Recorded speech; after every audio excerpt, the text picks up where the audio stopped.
Hello? Omar. Yo, sup, DW? Hey, Omar. Hope you're good, man. Hope you're good, dude.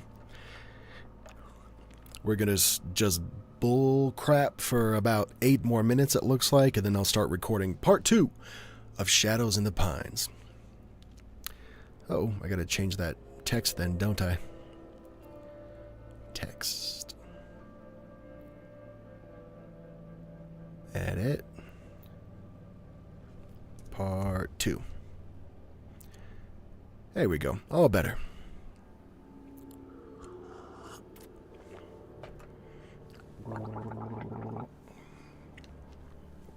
Congrats on 10K. Thank you, Omar, so much, dude. Thanks so much.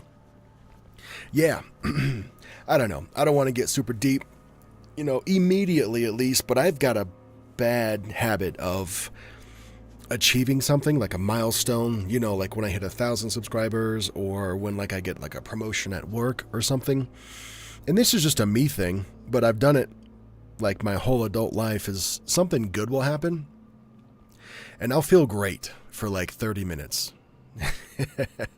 But then for the rest of the day and then into the day after that a little bit, I just get sad and I just kind of when it happens, I get a promotion, for example, I'll text my wife hey, good news, we get to blow even more money. And it'll feel good for 30 minutes while I just sit there and just kind of go, yeah, this is awesome. Yeah, I did kind of work hard for this. Yeah. But then that 30 minutes quickly passes on. And then I start having these thoughts of, do I deserve it? Why me? I know for a fact that lots of other, people at my job or just any job in general are working their asses off and they don't get promotions. I know there's hundreds of other narrators,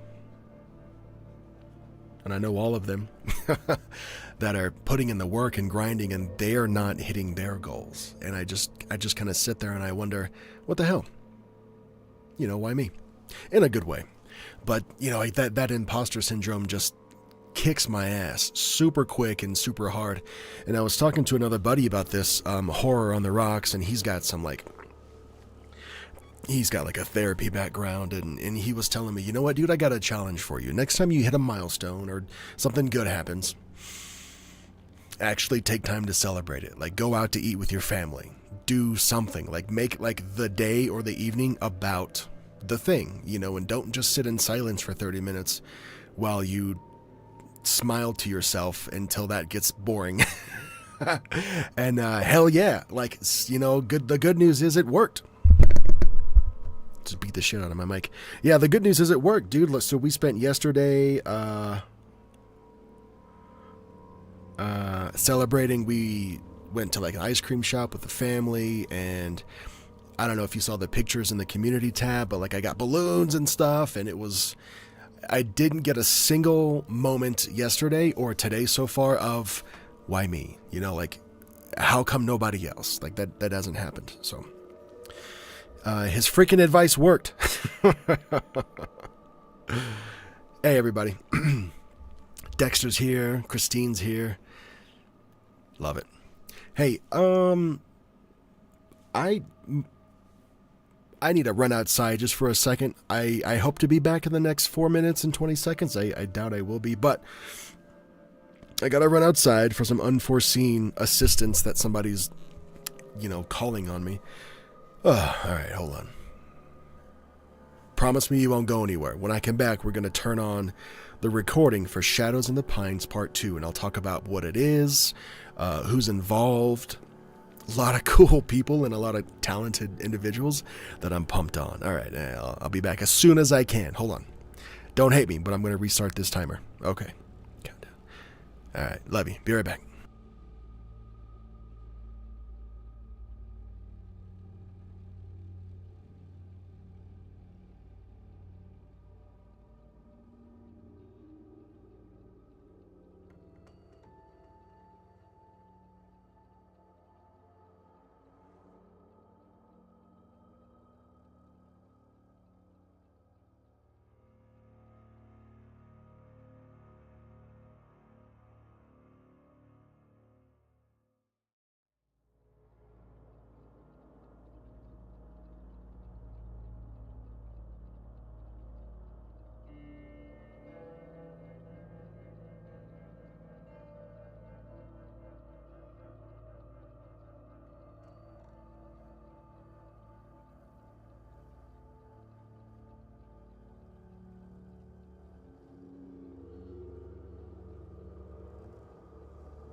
Okay. Cool. Love that. We're back, though. And he posts a video midstream. Yeah, I just hit publish before I went live on tonight's video. So, Omar, you've got access. Oh, what the hell? Who did that? Nice. RC Bulldog has subscribed. Thank you. Also, Anastasia Bolu is a subscriber now. Thank you guys so much, man. Love it. Appreciate that. Yeah, so the video that Omar's talking about is a members video. It's actually tonight's episode. Every Sunday, there's a new Derek Weber upload at 5 p.m. Mountain Time or 7 p.m. Eastern Time. But for members, they get it earlier in the day when I actually finish it. So Omar and other channel members get access to it now.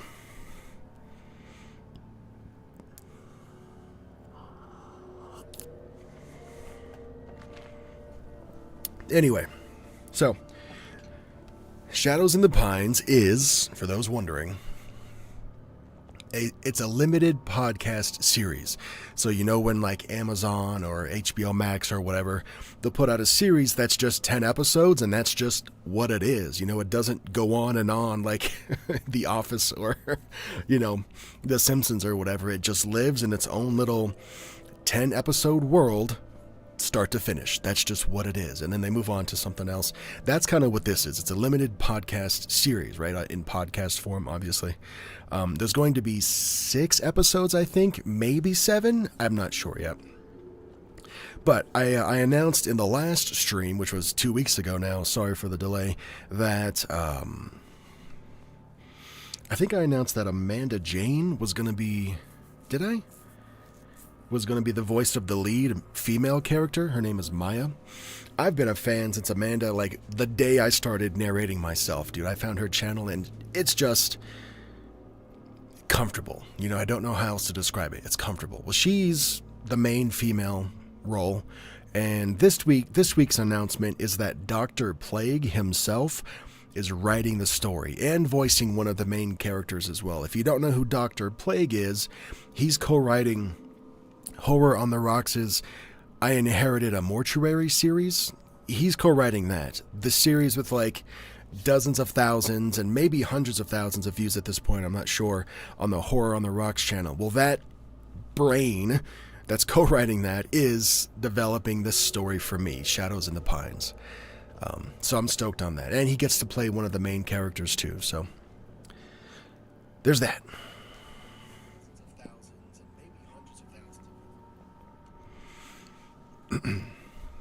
And some other really talented and really special homies as well is going to be joining me. So I'll tell you more about those probably in the next stream. But let's hit record.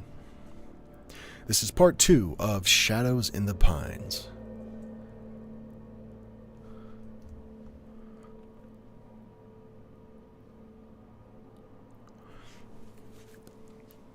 The basement changed.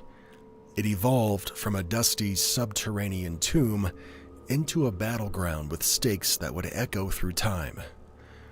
2 of the mask-wearing cutters moved in a synchronized... 2 of the mask-wearing cutters moved in a synchronized dance of death, crossing in front of Derek and then weaving in opposite directions as they flew at Maya. They were quick, darting through the shadowed space like bats after a juicy catch, but to Maya, they might as well have been moving in slow motion. Most people would have moved to meet them, but not Maya. Maya had the advantage here, and she knew it. These two were young kids. Fucking god, shit. These 2 were young kids who could still remember a better life, and they probably had come into the organization as Maya was leaving. They were used to fighting sheep, culling lambs from the herd, but Maya was no lamb. She had teeth and claws of her own, and she was ready for a real fight. She remained still, letting the overconfident wolves come to her so she could show them that they still had things to be afraid of. Don't be too quick to go for the kill. Savor the moment. Take your time. Most of the targets have never felt their life was in danger. What the shit? Most of the targets have never felt that their life was in danger, have never looked down and seen blood dribbling out. They have no concept. They have no concept of the dance of death that you weave, but you must. You must know it, love it, respect it, and submit to it. Whose voice was that? She didn't dare even think his name. Derek was bad enough, but Derek was a shadow in the ever-growing shade thrown by that one. They came in, one going low and one going high as they tried to cut her apart.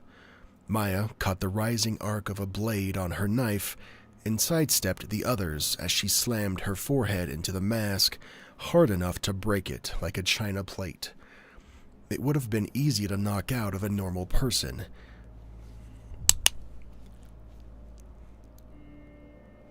It would have been enough to knock out a normal person, but Maya barely felt it. Her body was still a weapon, if not a rusty one. She winced as the blood... Jesus, dude. She winced as the blocked weapon slid across her thigh, the jeans stopping it from opening up. See, my problem is I ran across the street a minute ago, and now I'm like... now I'm back and I'm out of breath. Her jeans stopping it from opening her up in a fatal wound. The other shadow, however, had overstepped, and Maya was about to show it why that was a mistake. A fatal mistake. The blade slid easily into the masked cutter's neck, scraping the side of the mask in a minute way that made her squirm, and it fell to the ground as its blood pumped out. Maya dipped before the dying cutter had even hit the ground, snapping up his knife as she threw it into the chest of the one who was trying to get his wits about him. It sank deep, flowering red across the front of his dark gray tunic. Never black. Black would actually stand out, but gray was the color of shadows. It was an old catechism, and it came to her easily. Move slow, know your path, wide eyes are alive eyes. Do not fear the sheep. Wear your gray like a warm blanket, and let it protect you from the monsters amongst the herd. Your blade is your only friend and must be trusted with your life. It all flashed past her like a movie reel, and she could see her time spent with the organization. A relatively short time in the grand scheme of things that had felt like a lifetime. As the shadow with the cracked mask fell, the pieces broke apart and she could see a blond boy with a face like an asteroid. He was young, so young, and his face was full of confusion and pockmarks. His hair was short, recently cut, and his teeth stuck out like a beaver. Just another lost soul that slipped into the dark and never came back, and now never would. He died quietly, so that was something. His friend was gagging out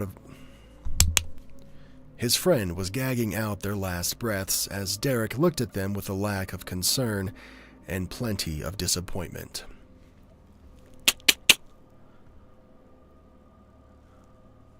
Take a little record break right there.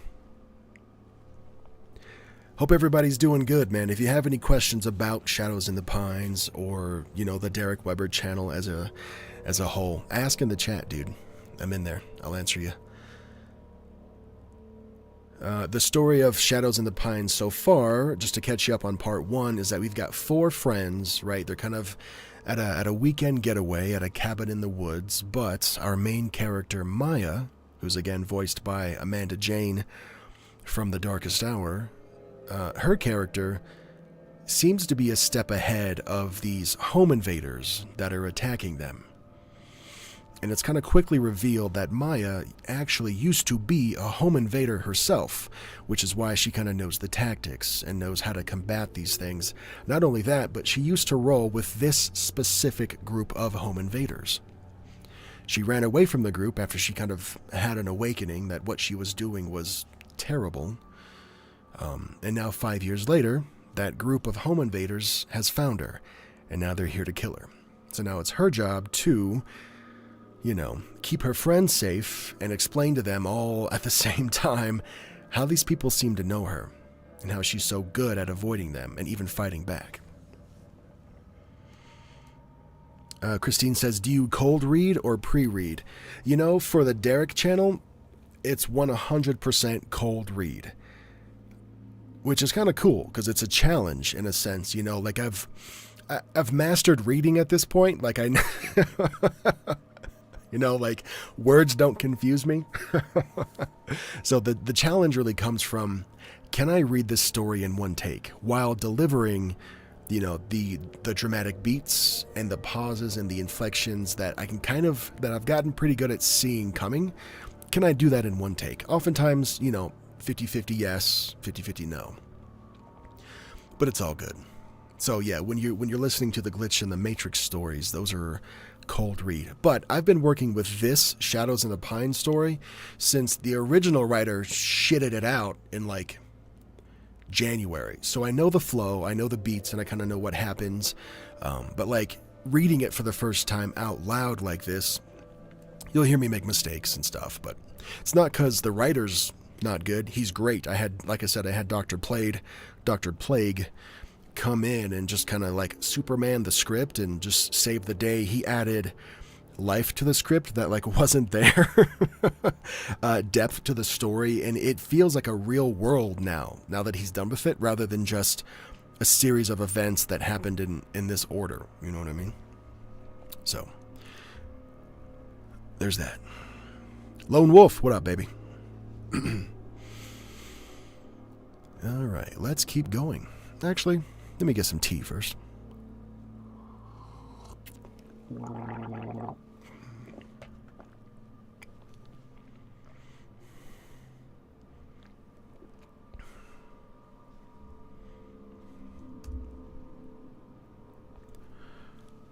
Derek shook his head. Well, damn. This was their first mission, Maya, so I guess they failed. Little knives, ever to remain in their sheaths, but that's the good about knives, Maya, he said as two more shadows appeared beside him.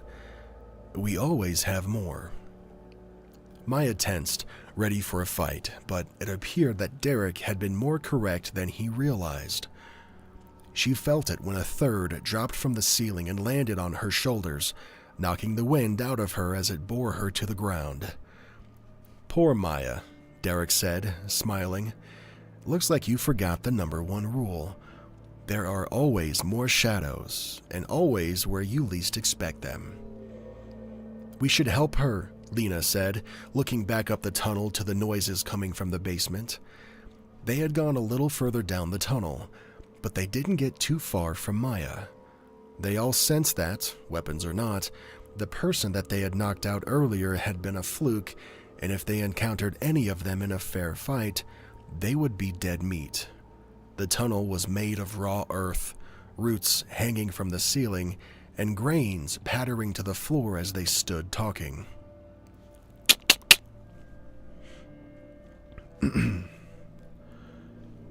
As unstable as it might be, it felt safer than being in the basement. Why? Connor asked. Because she's our friend, Lena said, looking at him like he'd lost his mind. Is she? Connor asked. We've known her for 8 months. Did she mention to anyone else that she's some kind of KGB sleeper agent or something? Did any of you know that she owned a hunting knife and could wield it like an extra in Orphan Black? 'Cause this is all news to me. Jack looked away, trying to make sense of it as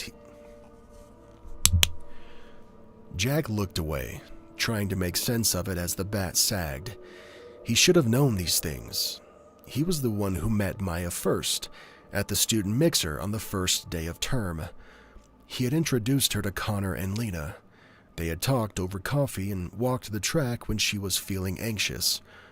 Jack had been there for her, but the more he looked at their time together, the more he realized that he had been talking and she had mostly been listening. What did he know about her? What did he know about her? What did he know really? I'm going to change that. What did he really know about her? He knew that she'd grown up in Pennington, a small town about an hour from campus. He knew her parents were dead, killed by a home invader a couple of years ago. He knew that she was attending college with a scholarship and a generous amount of money from her parents' life insurance policies. He knew that she was 25. He knew that she was pretty when she smiled, though she didn't smile often. He knew he liked her, though he probably would never admit it. "We know she stayed behind so that we could run," Lena said, pulling him back to reality. "And we know that whoever that guy was, he knew her. That makes me think that she's involved in this somehow." "But she didn't even plan the trip," Lena said. "She didn't even want to go, remember?" "But she did know where we were going," Connor pointed out. "What if she told her friends where to find us, and now she's out there hunting us as we speak?" Alright, so in this part of the story,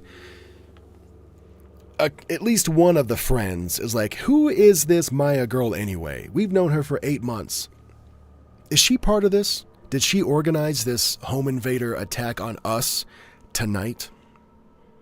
There's conflicting emotions because one of the friend persons in the friend group is like, dude, she let us go so that she could fight these fuckers. But of course, there's a skeptic that's like, well, what if she's part of them, dude? What if this is just a game and she's not fighting them so that we can run away? They're actually teaming up and they're coming after us. It's kind of weird. Lone Wolf says, "Hey Derek, figured I'd pop in for a bit while I edit some audio." Hey buddy, hope your audio is crispy. Hope your channel's doing fantastic, dude. Haven't heard from you in a while.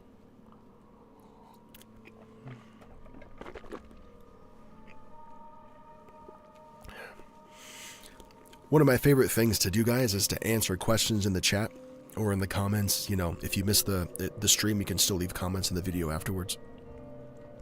So ask away, dude. You will get an answer.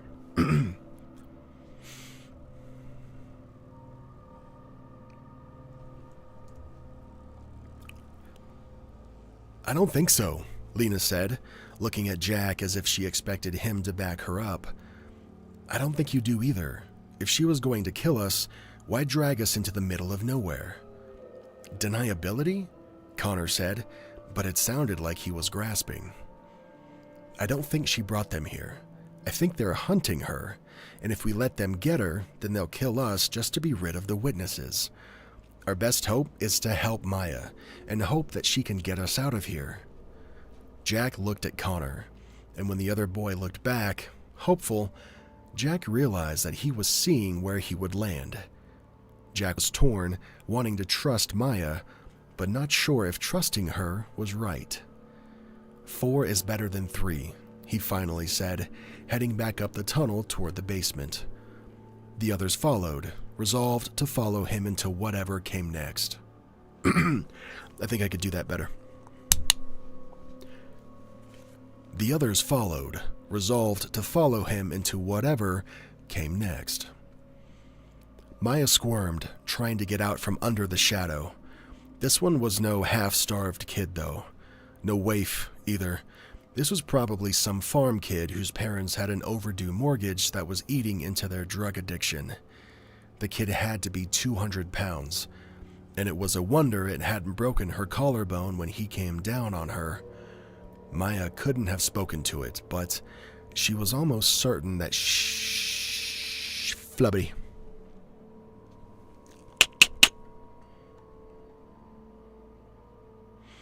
Lone Wolf says his channel's doing great and he's got some special stuff planned for the future.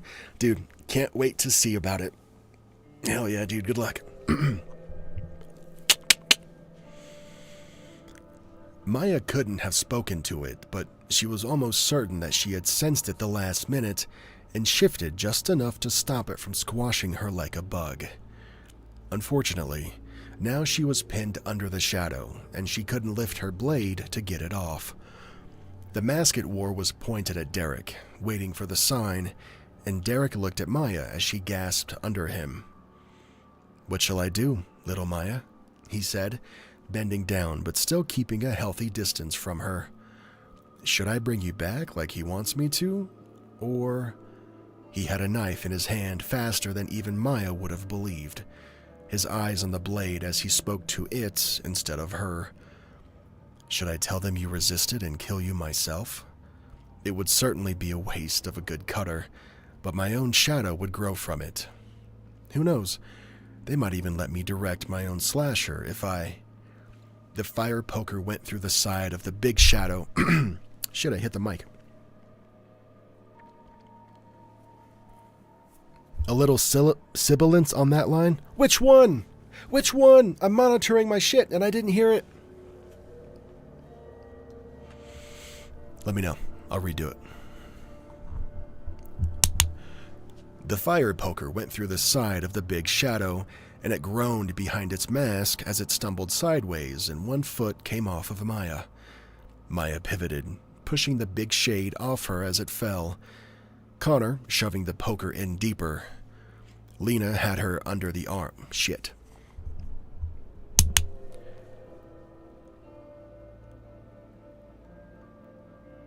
Lena had her under the arm, helping her up as Jack stood between her and Derek. He was pretty brave, she reflected, as she watched Derek's face fill with disbelief at the sheep standing in front of him. He was a fool, but he was braver than any of the herds that she had ever gone to slay. Maya caught her breath as Connor ripped the poker out and pushed it into the shadow's chest again, though he needn't have been bothered. Through some kind of dumb luck, Connor had skewered just the right spot, and the big thing had been dead about 5 seconds after.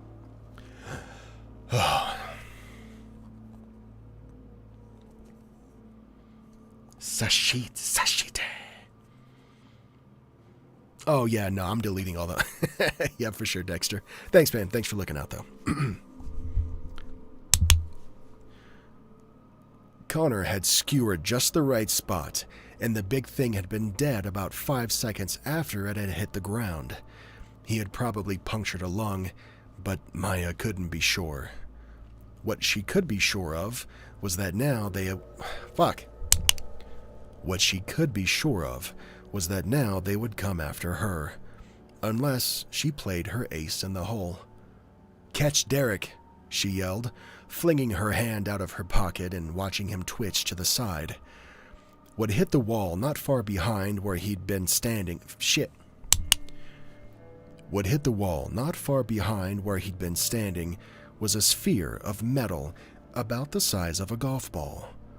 It struck the wall and immediately emitted this loud, high-pitched squeal that sent the shadows to their knees. Derek was... Excuse you.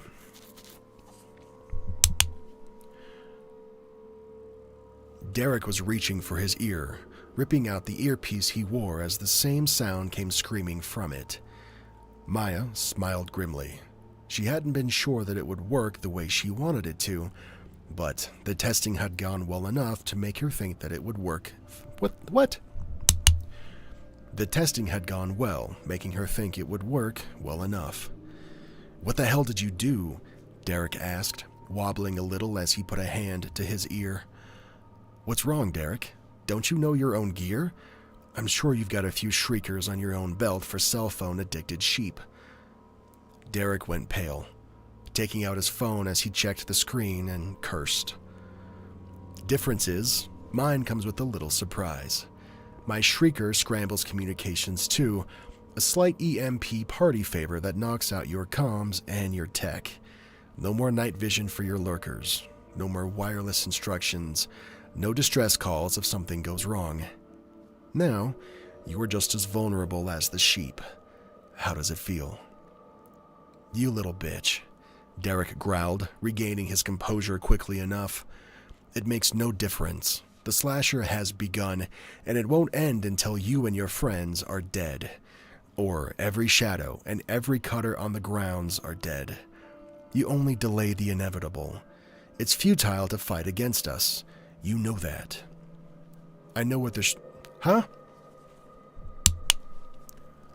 I know that the shrieker I fixed up wasn't the only thing I stole out of my kit before I left the organization. You want to see what else I took? She pulled out a second silver ball, and when she threw it, Derek was halfway up the stairs like a cat who had found himself on a hot stove. You'll have to be quicker than that to... But the bee that she had thrown was glowing red hot, and the ground of sheep were moving into the tunnel. The bean had... The ball had made a hollow clink sound as it hit something along the wall, and Derek looked over to see it sitting beside a red faded can that had been left in a corner. A can of gasoline. He was halfway up the stairs when the ember exploded, sending the gas can up in an inferno of sounds and fury. He jumped, slamming into the door jamb in a sloppy action movie dive, and felt his pants growing very hot around his legs as he looked down to see flames eating at his gray dress pants. Sean's here. What up, baby? Nice to see you in here, dude.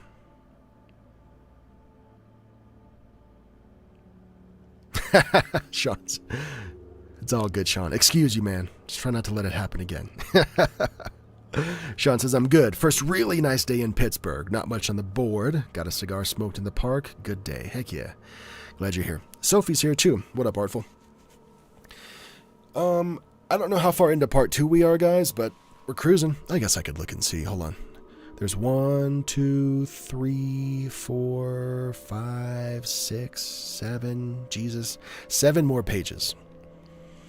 And I have read 1, 2, 3, 4, 5, 6, 7, 8, 9. I've read 10 pages. So we are more than halfway there. Just for a little bit of lore, I suppose. Wait a sec, am I in the right spot? Hold on. No, I'm not. Okay, there's that. Angel's here too. Yes. Angel, I've been meaning to ask, like, what do you do? Like, what are you good at, man? Because you're so fucking cool, dude. I just want to know more about you. Do you make stuff? Like, tell me, please. There we go. That's where I was. So at this part in the story, let's see, quick little lore drop. If it's not obvious, or if you missed like the first live stream where I recorded part 1, this home invader group is called the Organization, and they use like Hollywood movie terms.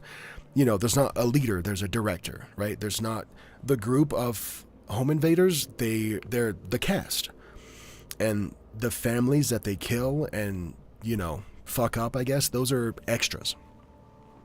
And when they conduct these attacks, they're not called attacks, they're called slashers. So it's like, it's all very, that's the kind of terms that we're using here. So when you hear me say a line like, sorry, I just had a notification. So when you hear me say a line pop up like, maybe I'll get to conduct my own slash, that's the person saying, hey, maybe I'll be, you know, promoted enough up the ranks of this group to basically lead my own team. You know, so instead of saying I lead my own group of home invaders and we go out and we kill people, the verbiage is I direct my own slasher, and my cast comes out and, you know, kills the extras, I guess. So that's the verbiage. That's a little bit of lore. Do they shout action? I don't think so. That's good. Angel says, I doodle animals mostly. Write, read, work out, and hide at home. What do you write? And what do you draw animals for? Like, that's the first thing you said. When I ask, what do you do? And your answer is, I draw animals. Like, for what? You know what I mean? Like, do you have an art channel? Are you like an artist that does commission work? So if he says, love and greetings, all curled up on the sofa, listening quietly. Shh, be quiet, because Artful's resting. Hopefully I don't doze off. Oh, never mind. We can be loud. That's fine. All right, picking up where I left off. He was halfway up the stairs when the ember exploded, sending the can up in an inferno of sounds and fury. He jumped, slamming into the door jamb in a sloppy action movie dive, and felt his pants. I read this line already. Fuck it, we'll keep going. And felt his pants growing very hot around his legs as he looked down to see flames eating at his gray dress pants. He smacked them with his gloved hands, wincing as the heat nibbled his fingers, and looked down to see the other two shadows lying in pieces on the floor. Shadows were expendable, but Derek grumbled. He could have given them a few more of the ones with half a brain. He was down 5 shadows now, but that was okay, he thought, as he made sure the pants he had left were no longer burning. He had told... Shit, dude.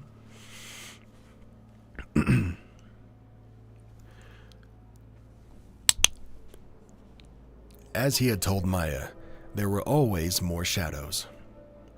Maya. They were running, showing their heels... Fuck, dude. I think I just need to calm down. They were running, showing their heels as they went down the tunnel, and, hopefully, to something better. Maya. Maya had pulled Jack and Lena into the tunnel at the last minute, telling Connor to come on as they got past the explosion an instant before it happened. She had seen the shelves fall in front of the entrance when the ember went off, saw the opening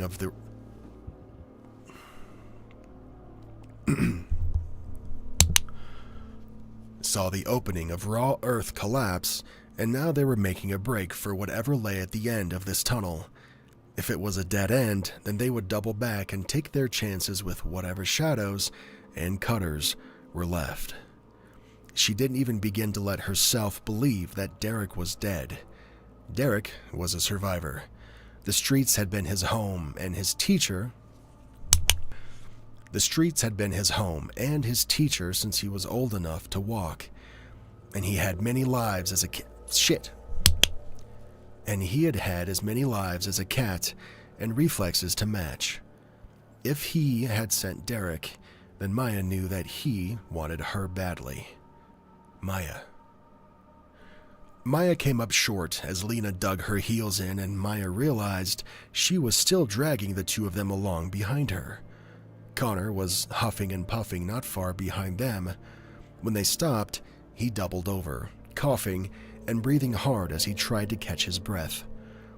Lena was looking at her like she wasn't sure she wanted to go any further, and Jack was looking anxious as he tried to look everywhere all at once.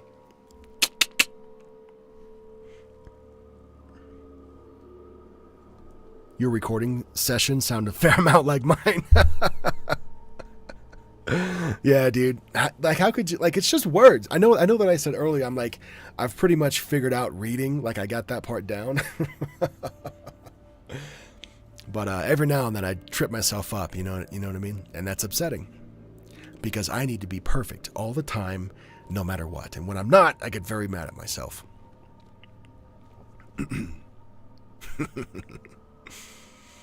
All right. Oh, and also, if anybody is wondering and they missed the first stream, 2 quick important things. The first one, not important, but whatever. The person who originally wrote this story for me didn't know that the channel's name is Derek Weber. So when he made a character named Derek, that wasn't just me being like an egomaniac and being like, I have to be part of the story. That didn't happen, I promise. That was just a coincidence. And then the second thing, which is a lot more important here, is that the first person to write the story, he'll get credited in the end, but whatever. That costs money. Having Dr. Plague come in. Omar's been a member for 19 months. He's been in the secret club, man. Thank you, Omar. And then the second writer that came in, Dr. Plague, to basically rework the entire thing and just make it better, that costs money as well. Having an original score be created for this series, that's going to be expensive as well. The art costs money. Nothing is going to be like AI. Like, I'm not using AI for the art or for the music or for anything, dude. So when you get a bunch of really talented people working on a project like this, and you loop in people that commission art and music and stuff, that cost adds up. So what I'm getting at is, anytime you do a super chat, or if you'd like donate anything during the streams of these live recordings, all of that money goes to the production costs. And if I can break even, that would be cool. I guess is what I'm saying. So if you, you know what I'm saying? If you want to be part of the production process and throw a couple bucks here and there, if you haven't already, it will go directly to the story. So thank you for that.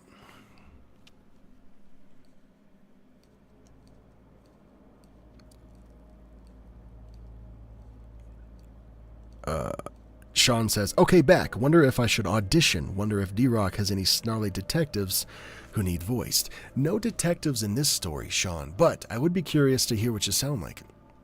Jokes aside, I always end up playing cops or security guards in my friends' productions, even before I was a narrator on the internet. I just, went to college for like radio and television, and along with that was some assignments where you had to like make a short film.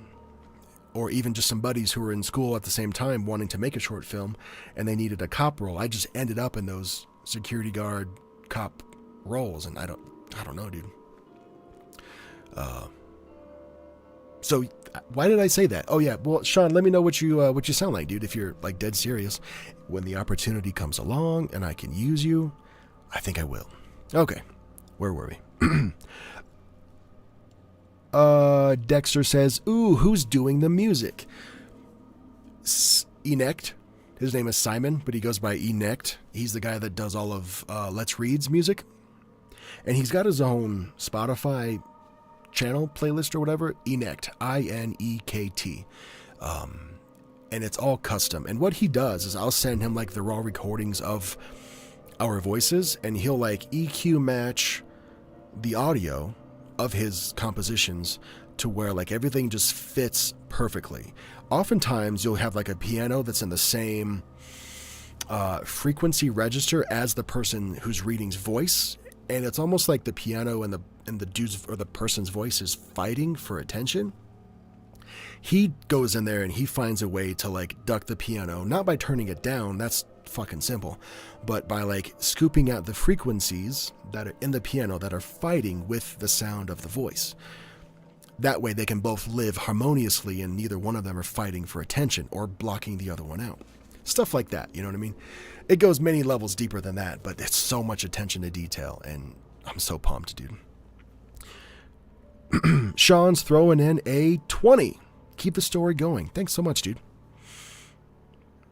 Yeah, seriously, anything that gets donated during these Shadows in the Pines live streams goes directly to the cost of production. So, thank you again.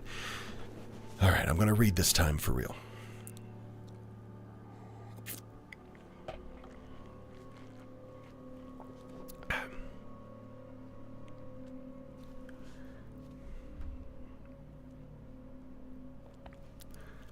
Lena was looking at her like she wasn't sure she wanted to go any further, and Jack was looking anxious as he tried to look everywhere all at once. Come on, Maya said. We have to go before they regroup. The entrance collapsed behind us, Lena said. No one is coming down here to get us. She had She had found a flashlight somewhere, probably in the basement, and the light cast her in strange shadows. You don't know them, Maya said, If they decide to dig it out, they will. They could be after us in minutes. You're right, Lena said. We don't know them. But you do, don't you? You know them and they know you. Maya was looking at her friends, all of them arrayed against her as they stood in the light, and she hovered in the dark. We don't, Maya started.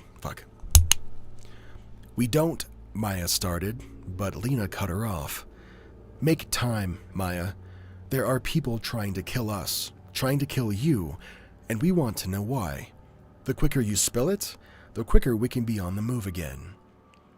Maya blew out harshly. You want to do this now? Really? While we're underground and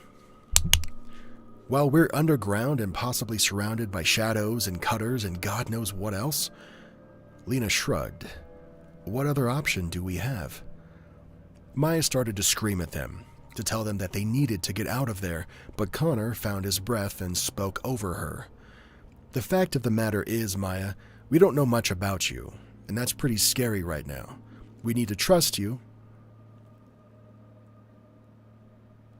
Fuck, I think that's Lena. Dang it.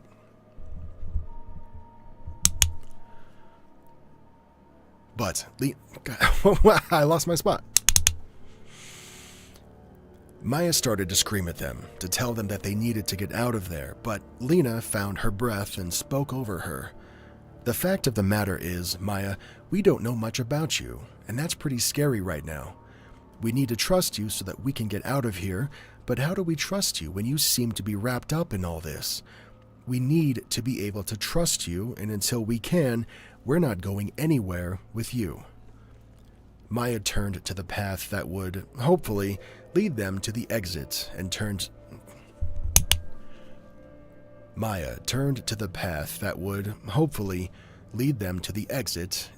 back to them desperately. She considered just leaving them there, but realized the futility of it almost immediately. She could leave them. She could escape and go back to school and probably keep a step ahead of the organization. But if she did that, then she might as well just go back and join them. They were scared. That was a normal emotion to have during something like this, and what she knew could help them be less scared. Whether she admitted it or not, she had gotten them into this, and she owed them an explanation. Okay, but we have to be quick. I don't have time to lay it all out, but I can give you the Cliff Notes version right here. She sat on the floor. She sat on the door floor, sitting Lena... Fucking shit, dude. She sat on the floor, Lena sitting too as Jack hunkered like a baseball player taking a knee. Connor flopped onto the dirt, sending up dust as he breathed deeply. When I was younger, not a lot younger, but still, I was sold to a man that we call the Director. This man taught me how to be a killer, how to be a cutter, and how to move as silently as death itself.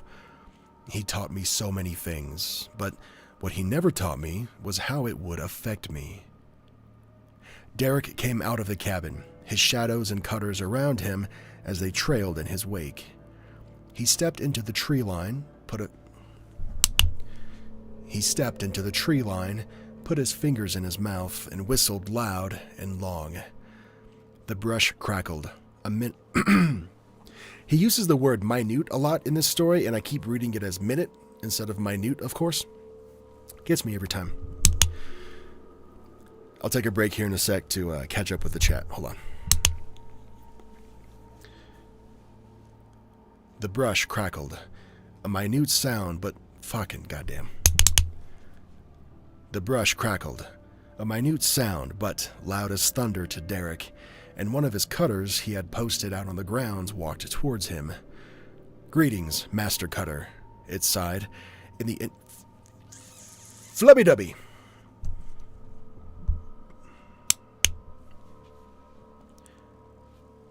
Greetings, Master Cutter, it signed in the intricate hand patterns that they had all learned to use in their first months with the organization. Have you eliminated the target? Derek rolled his eyes before saying, Don't you think I would have her body with me if I had? The Director instructed us to... But Derek slapped his hands away as he started to sign back at him. The director isn't here, and the sheep are already scattered. Speak to me like a normal man, Engineer Richard. Richard sucked in a breath, but Derek could imagine the look of consternation behind his porcelain mask. Richard was always easy to fluster. Fine, Cutter Derek. If the target is at large, then why are you here? Because she's collapsed a tunnel that we didn't know was in the basement, and I need to know where it goes, Derek said, trying to keep the desire to... Derek said, trying to keep the desire to throttle Richard from consuming him. I'm going to take a little break right there. Just a tiny little break. Okay. Dexter says, I have a 2-hour piece that I'm working on that I'm doing an original score for. Hell yeah, dude. It's time consuming even though I'm keeping it simple. Isn't it though? Yeah. Like you could use like the same like instrument in your audio stuff, right? The same like 1 or 2 instruments, but the fact that you want it to like, you want it to rise and fall with the paragraphs and even with the sentences, it really makes it hard. It's hard. It's so hard. So that's why I don't do that like directly. I'm going to have somebody else do that. Angel says she writes short fiction, but other than that, just a boring pharmacy tech. Kevin says, I'm late, didn't have any glasses on. It's okay, dude. Dexter says, hey, take a minute and practice reading minute instead of minute, dude. It'll only take a... Fuck you. It'll only take a minute of time. Oh my god, I hate you. Dexter won the chat with that comment. Yeah, he did. Hate you and love you, Dexter.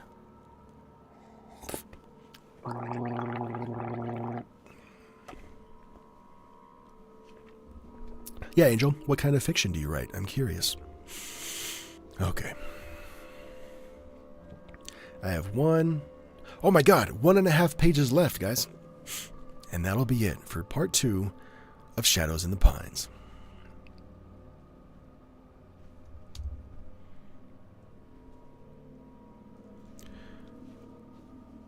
Richard dug out his phone and started going through the schematics of the cabin. They had mapped the place ahead of time, expecting a basement and an attic and maybe a coat closet, but not a secret tunnel to who knew where. That had not been in the briefing, and Derek, suddenly, wasn't feeling good about this mission. Maya shouldn't have been this prepared. She should have gotten soft, lazy, and complacent.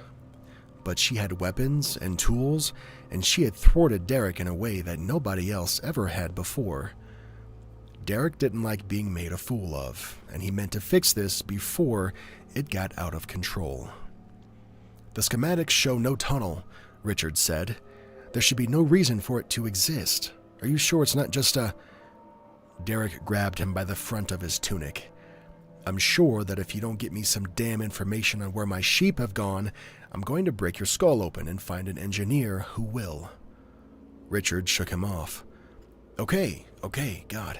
There's no tunnel on the schematics, but there is a cave nearby. It's a special cave, by all accounts.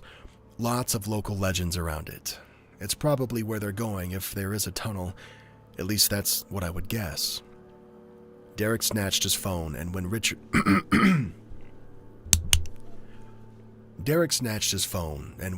protested, Derek put a knife against his throat.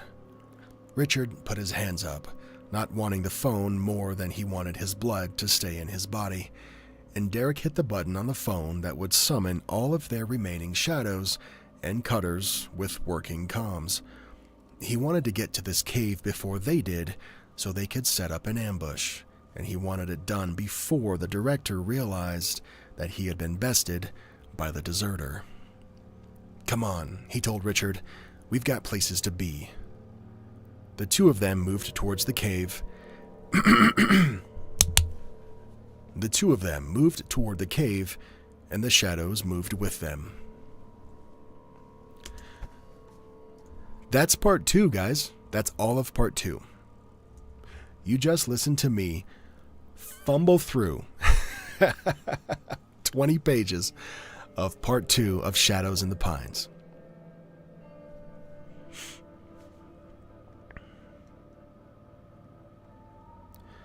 Dexter says, yay, love getting close to done with recording. It's a good feeling, the home stretch feeling. Yeah, dude. Oh, man, it's wild. I love the story, and I love reading, and I love hanging out here with you guys, but, my voice gets tired eventually. Admittedly, I did wrap up the last 30 minutes of tonight's Glitch in the Matrix episode that's going to air in, 4 hours from now. I did finish that episode. It was 30 minutes of content, and then I turned this on, so the voice is just, not... there? What word am I looking for? It's just not as... There's no stamina in this recording because of that. Alright, I'm going to hang tight for a couple more minutes. And if you have any questions about Shadows in the Pines, my recording process, who might be working with me before I announce another cool thing on next week's Part 3 recording, ask me those things. I'm just going to go into edit mode for a couple minutes and just chill. All right. Thank you guys. Keep being cool. I'll be around, but I won't end the stream for a little bit longer in case you have any questions.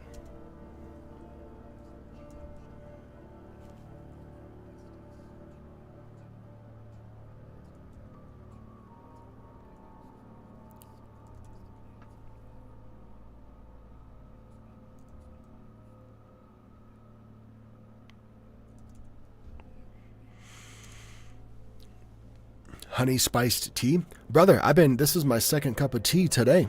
I finished the first one during the first 30 minutes of recording. Well, it was more like, it takes me like an hour to do 30 minutes of recording.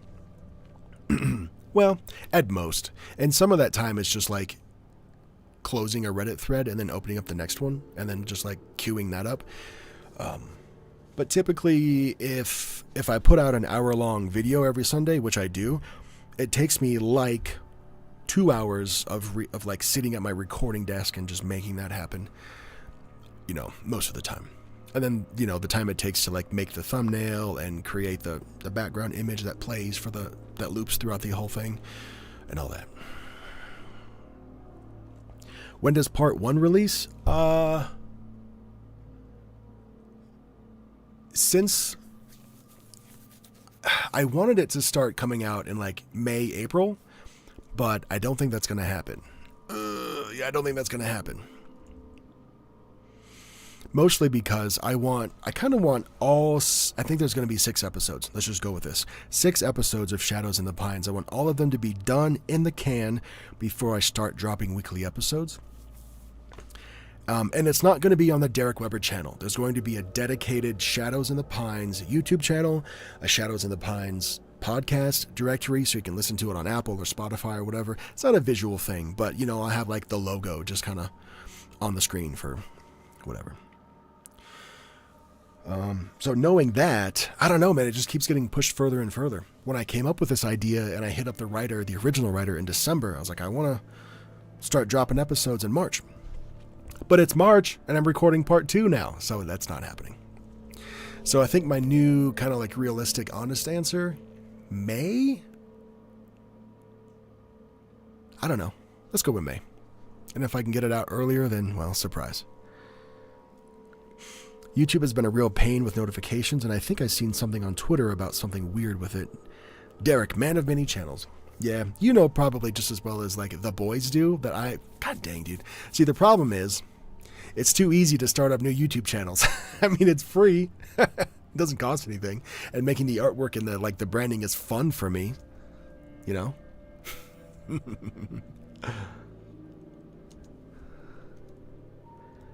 right. I'm not being awkward. Well, I am, but I'm not being quiet because I'm ignoring you. I'm just editing some stuff while the questions keep coming in.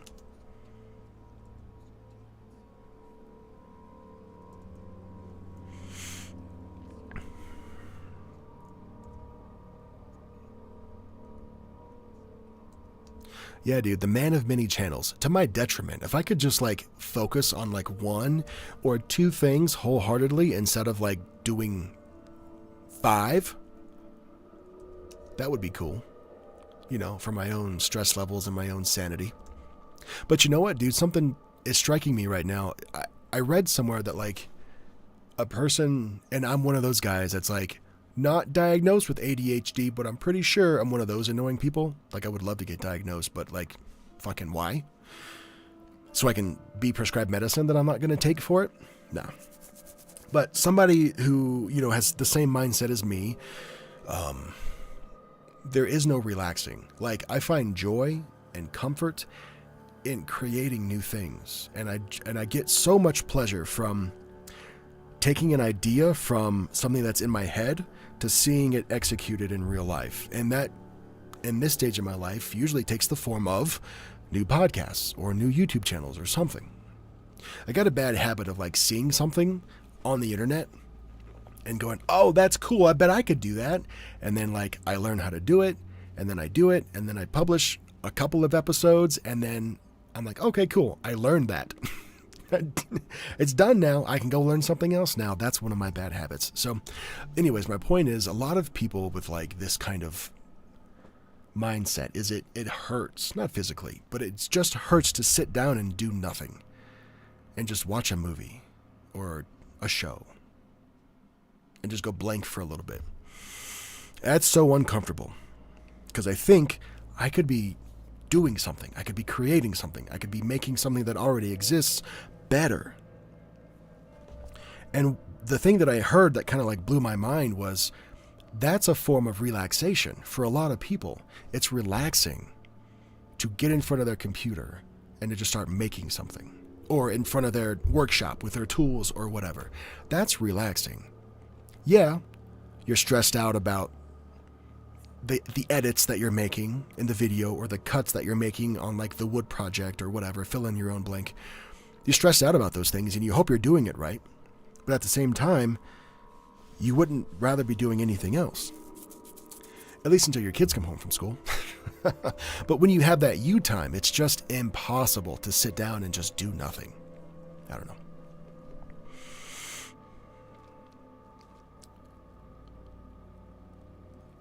Where are we at? I'm catching up with the chat right now. It's called Adderall. I know. Dex says, what do you think is the most influential thing that has made this DW channel grow? Just my consistency. Really, just my consistency. I've been involved in creative projects my entire life, ever since I had my own little dinky laptop computer that I got in high school. I've just been making things, and I don't want to make it about money, but everything costs money.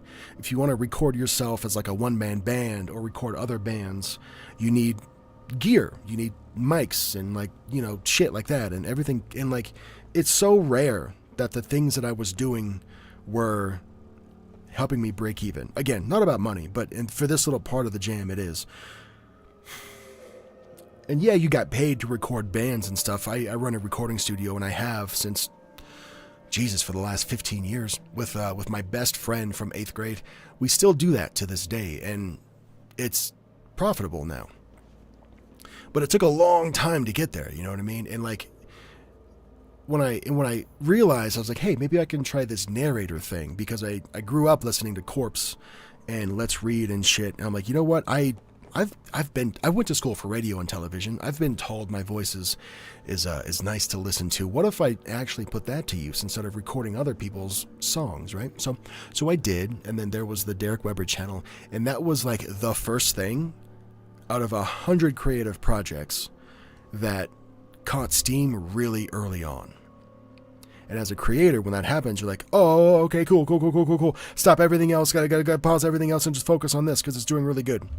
I wasn't getting paid at the time, but like the subs were coming in. I was meeting a lot of other narrators that were like being friendly and hooking me up with collabs and stuff. And I don't know.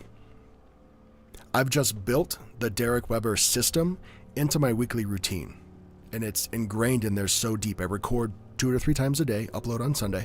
Not two times a day, but I record 2 to 3 times every week. I make time for that the same way I make time to go to the gym. I make time to go to my stupid day job.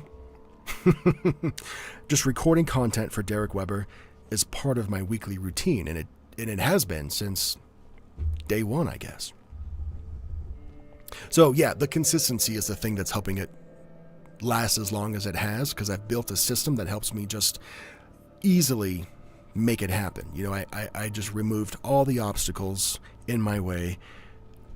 Everything's just ready to go. So the consistency is my answer. Christine says, I don't have either of my daughters living at home, and it literally took me forever to find a hair tie to pull back my... Okay, cool. Lone says, I feel similarly, although sometimes what you imagine can be different from what comes out in real life, which can be disappointing at times. Yeah, for sure. Same mindset. Angel says, you seem like you might have ADHD, hyperfixation, and learning new things.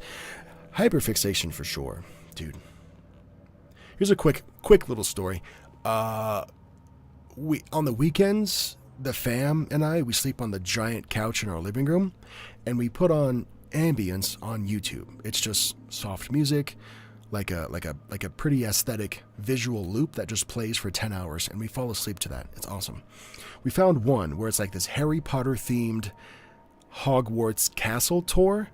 And it's not like a visual loop that just plays for 10 hours. It's literally this dude like 3D rendered to scale Hogwarts Castle and all of its rooms and all of its scenery and stuff. And it's just like virtually you're there walking down the hallway, walking down the stairs, looking up at the mountains and stuff. And I just could not fall asleep to that. Dude, I couldn't fall asleep. So anyways, what's the point? Wife and the kids were asleep by this point, but I was just mesmerized by this. And the only thing that I could do was just get up off the couch and then go downstairs, and I downloaded Blender, which is a 3D rendering software that goes on your computer where you can render 3D models and stuff. And I was up all night just looking at Blender tutorials, trying to find a way for me to make my version of like a Hogwarts castle. I wouldn't do like a Hogwarts. I wouldn't copy it, but I would make like a cool cabin in the woods or something. And just, god dang, dude. And I could not. My body would not let me fall asleep until I kind of learned how to get an outline of what I was wanting in my head onto my computer. And then eventually the sun came up, and that happens a lot.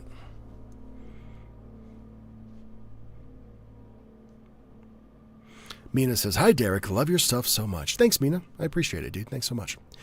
If you're just joining, you're catching us at the end of the part 2 of Shadows in the Pines live recording. I'm editing right now, but we're having a good time just chatting and asking questions, so I'm hanging out until either that's not fun anymore or until I'm done editing or until like my next task for the day surprises me.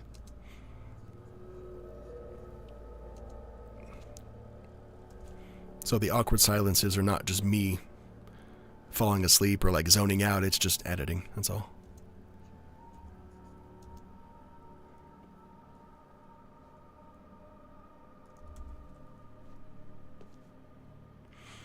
I think that's what Jensen used. Blender? Yeah, probably.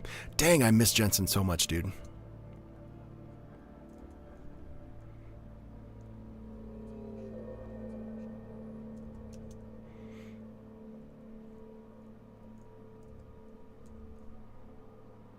In fact, since this is not Shadows in the Pines specific anymore, Jensen made this loop for me.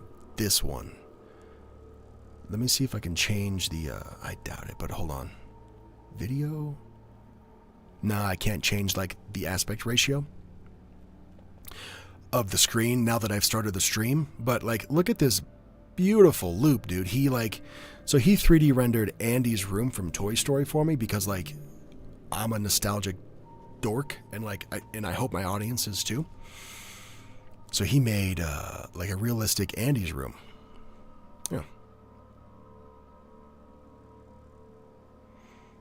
I'll just let that play. You're a hairy wizard. Mina says, a friend put me onto your channel, and it's all I listen to when I go to sleep, story-wise. Only calming voice I like when it comes to storytelling. Thank you. Well, do me a favor and don't rewind to the middle part of this stream, because you're going to hear me in a calming voice read the story, but then when I fuck up, you're going to hear the opposite of that. So if you don't want to break that illusion, don't rewatch. Let's put it that way.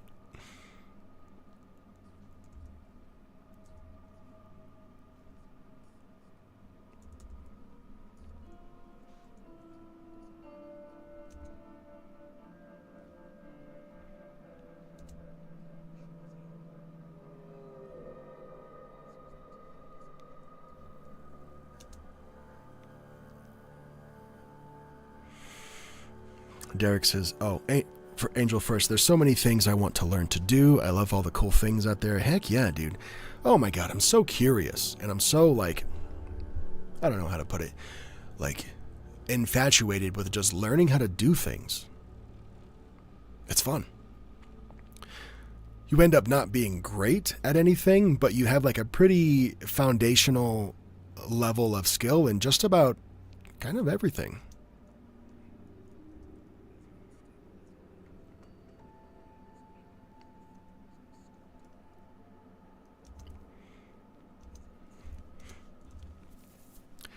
Angel, do you have, not to be weird, but like, do you have like an Instagram where you post your animal drawings or your doodles or like even like your writing or something? Let me know.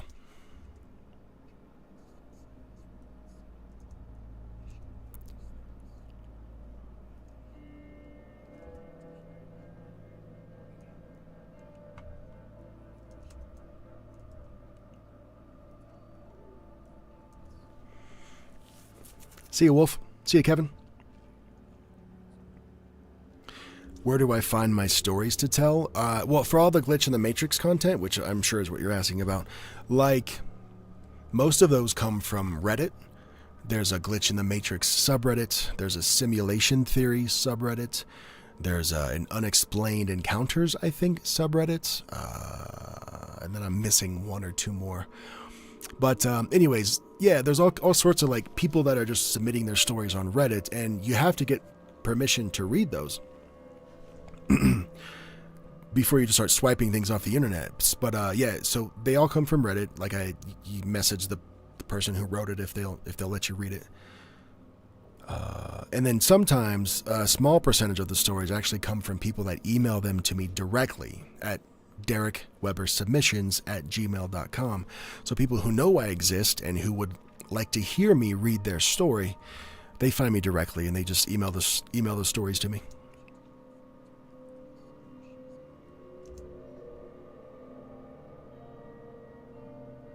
I used to read scary stories, and damn it, I miss it so much, dude. But for some reason,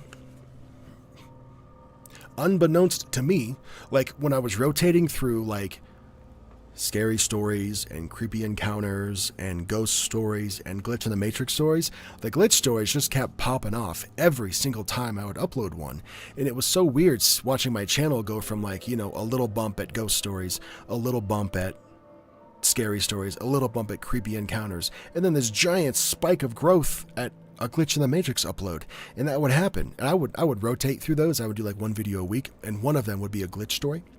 So every month, watching these 3 little bumps and then watching this 4th giant spike happen every single month, the data and the analytics tell me people just really like when I read glitch stories more than anything else. And now I've just leaned so hard into that. Now, when I upload a ghost story video, it almost hurts the channel. Because, you know, on average, a video of mine might get somewhere between 8 or 60,000 views if it really takes off. But when I upload a ghost story video, it's like 1,000. And nobody, like 1,000 people watch it, when that's like a small fraction of the people that normally watch it. So now it just feels like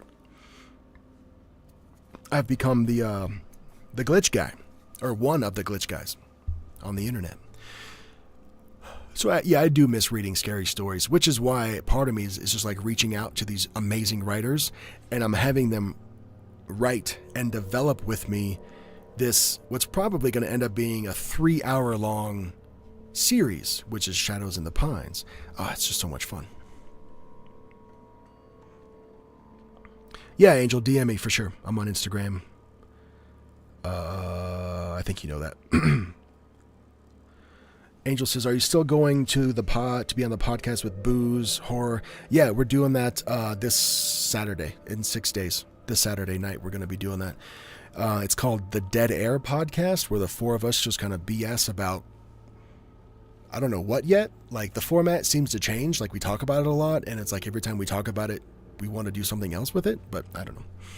It's really an excuse for the four of us just to BS and be friends,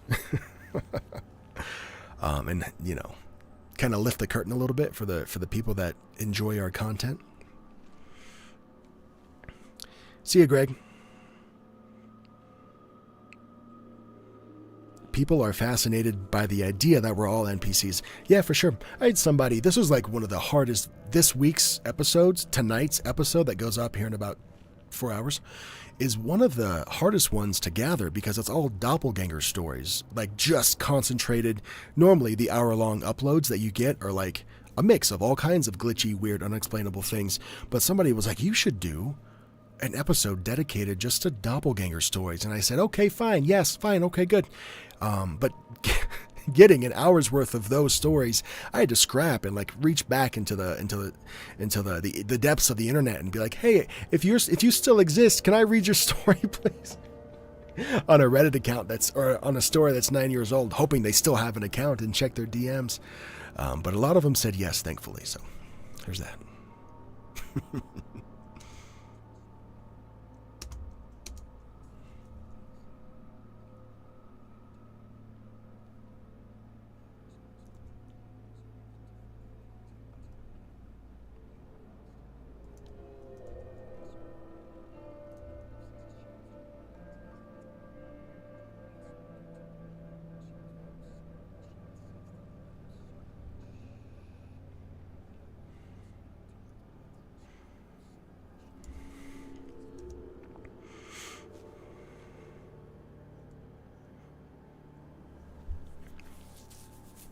I'm clearing my schedule, says Angel, for Saturday then. Not that I had plans in the first place. Yeah, it'll be, if we do it at the regular time, it'll be 10 o'clock Eastern. So whatever time zone you're in, of course, just convert it to that. That's when we'll probably go live with the four of us. It's just cool to have like a group of friends. And we don't all do the exact same thing, you know what I mean? Like, I guess Rocky and Gemini, they read creepypastas very well. Booze reads like true scary stories, you know what I mean? Like nonfiction, like fucking people running away from murderers type shit. And then I'm over here reading glitch stories. So yeah, we're not all doing the same thing hyper niche wise, but we are all getting in front of a microphone and reading stories, you know what I mean? In a similar way. So it's cool just to talk about the differences and the similarities and what have you.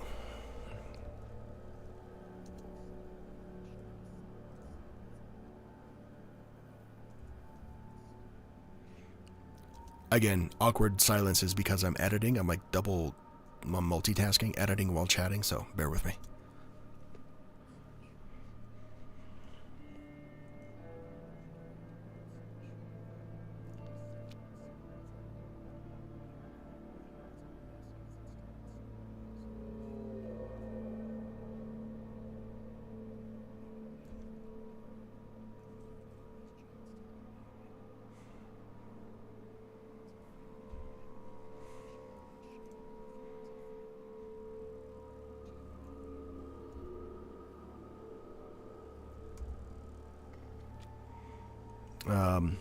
Mina says, what kind of mic do you use?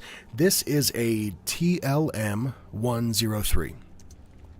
TLM 103. It is a lot of voice actors, which is another dream that I had.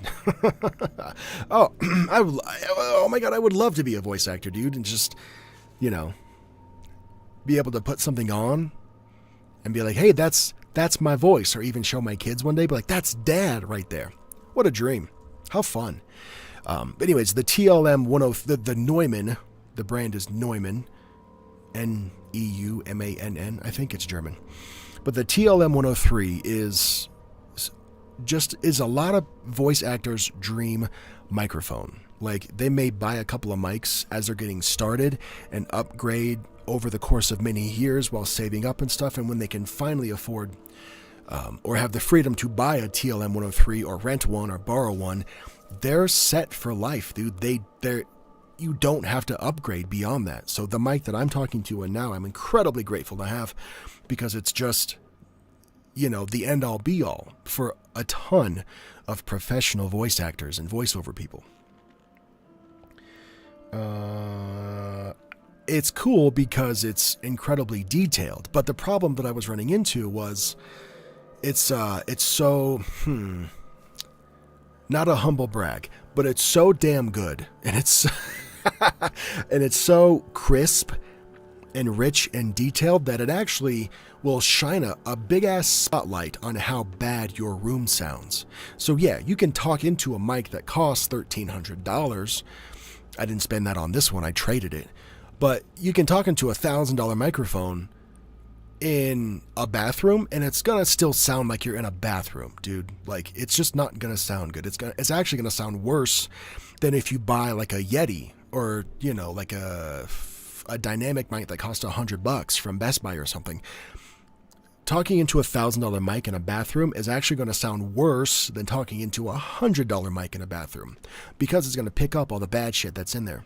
So what I really had to do, once I realized how bad my room sounds, is I had to put up, it's called a cloud on my ceiling. It's not a really professional cloud. It's just 2 blankets that I heavy duty stapled to my ceiling. And then I've got this giant thing on my right that's like as tall as me. It's a blanket that's just draped over a mobile rack or something. And then I have sound panels on my walls and stuff. And my room is carpeted intentionally,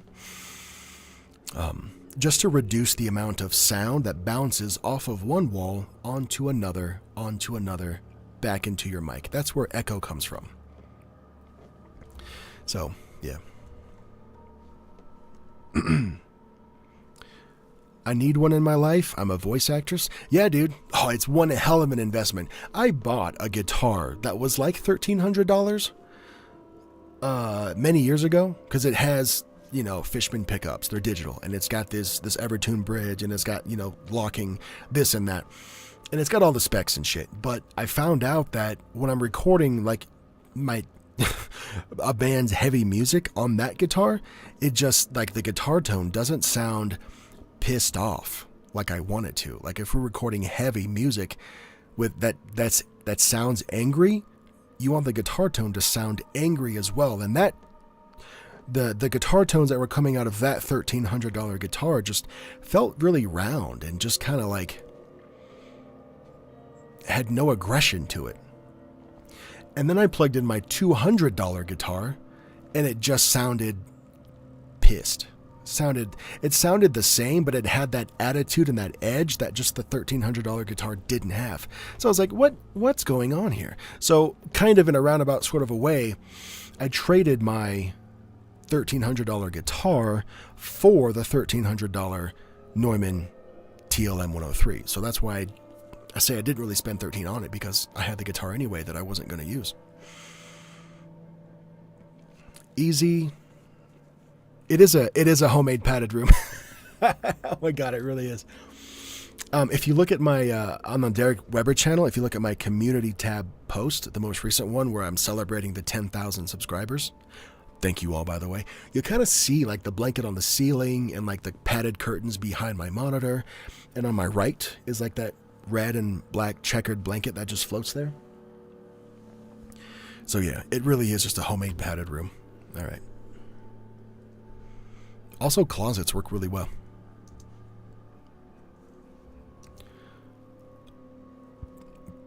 Like when the clothes are still hanging up, because they serve the same purpose.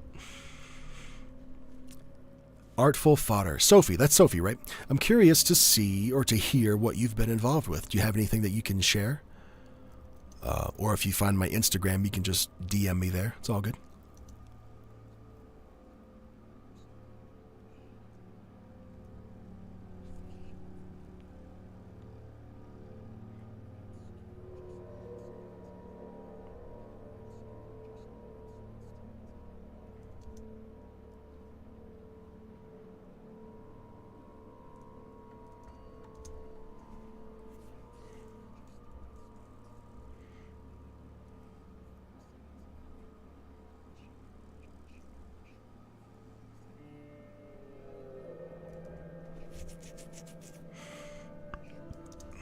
Now I'm trapped in a closet.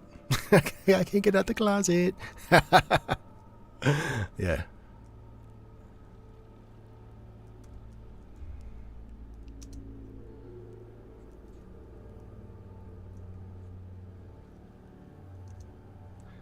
I feel so weird reading a story with somebody named Derek in the story, in the cast.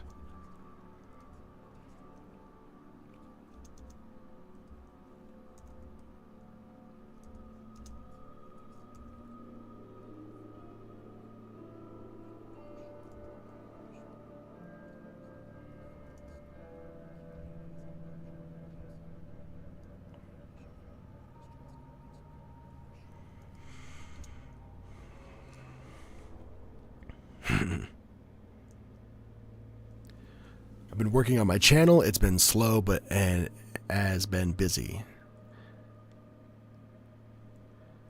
Like you and Angel, I want to do it all. What? With music stories and fitness stuff? Is that on the Artful Fodder channel? Let's see. I can't go look. Dang it. Hold on.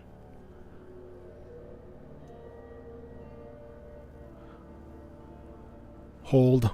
Looking up Artful Fodder's channel, hopefully. Oh yeah, dude. Okay, I see your channel. We'll check it out.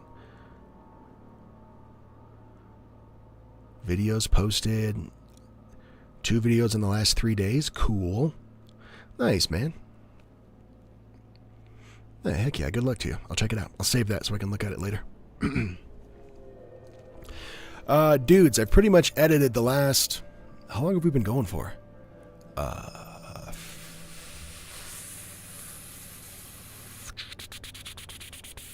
I don't know. I can't fucking tell.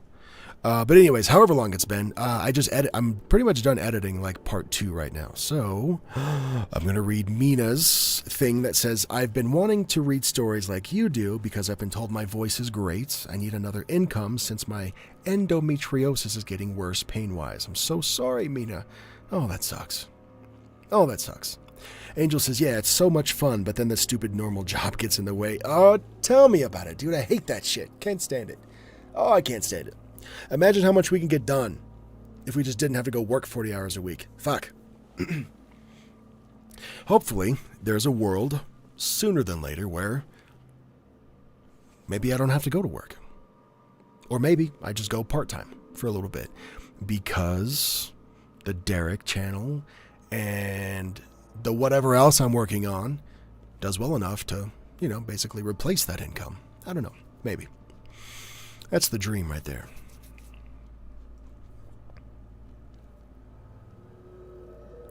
Mina, where to start?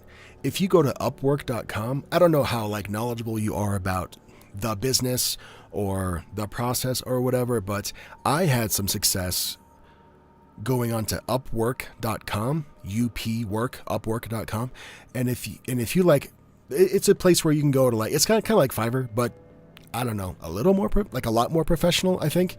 And Inside Sky says, congrats on 10K. Thanks, baby. Appreciate it. Where was I? Oh yeah, and you kind of filter the search results down to the jobs that you want to do, like voice actors for this kind of web series or for these kinds of commercials or whatever. You'll get a list that gets updated pretty much damn every day. And you may have to submit 20 auditions before you get told yes to a role, but it happens. I mean, it happened to me. I freaked out one day. I let my ADHD get to me, and I let all these things on my plate pile up. And I had commitments over here, and I had deadlines over here. And instead of fucking being an adult and just getting the work done, I decided, what's more fun right now? Let me just submit auditions to be the host of whatever YouTube channel that I can find that needs a host. And I submitted 10 auditions that night. I didn't pull up anything that I actually had to do. I instead pulled up a new recording project where it was just voiceover auditions, because that was more fun in the moment than meeting deadlines or whatever. So anyway, I went on to Upwork.com. I filtered down the search of basically to where it just told me that These are the people that are hiring people for real money to be the voice of their YouTube channel. And I submitted, like I said, I think probably 10 auditions that night. And one of them got back to me. And one of them was like, dude, you sound like the way we want you to sound. It seems like you're knowledgeable about the content of the channel, which was anime. I do like anime.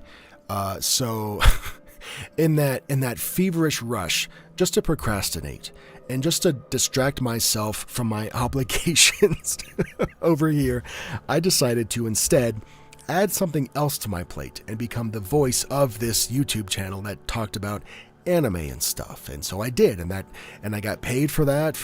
We probably worked together for 3 months before the channel kind of turned into something else and I didn't need a voice anymore. So yeah, that happened. So anyways, Upwork.com. There's good stuff on there, and it's easy to find, and you can submit auditions and whatever. Dexter says she's a pro voice actor. Her channel's all about that stuff. Cool. I'm so thrilled, dude. I just didn't get a chance to look at it yet. Dexter says having a nice voice isn't quite enough. You need to build some other skills too, but they're not that hard to learn. Yeah, that's true.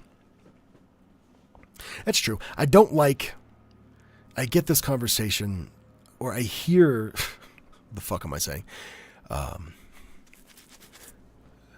I will hear somebody say, man, I can do a lot of voice impressions. I should be a voice actor. Because I can do Scooby-Doo. I can do, you name it. I'm good at mimicking shit. But what we need to understand is that half of voice acting is acting. In fact, it's probably more than 50%. It's probably 40 to 30% voice, and then, what's the difference? 60 to 70% acting. You have to be able to believably read the script in a voice that you may never have done before. Yeah, you can mimic lines that you heard on Scooby-Doo, right? Or Dragon Ball Z or whatever, dude. Like, you can mimic that shit, right? But if you were in charge of voicing a brand new character and having to do it believably for a long recording session, that's a whole nother skill. So keep that in mind. Oh, an hour and a half. Okay, I just saw the timer. All right, guys, cool. Well, editing's done. I gotta pee. And I think there's dishes upstairs that I have to do. Okay. Thank you all for being here. Bye. Oh, I'm going to record part 3 next Sunday.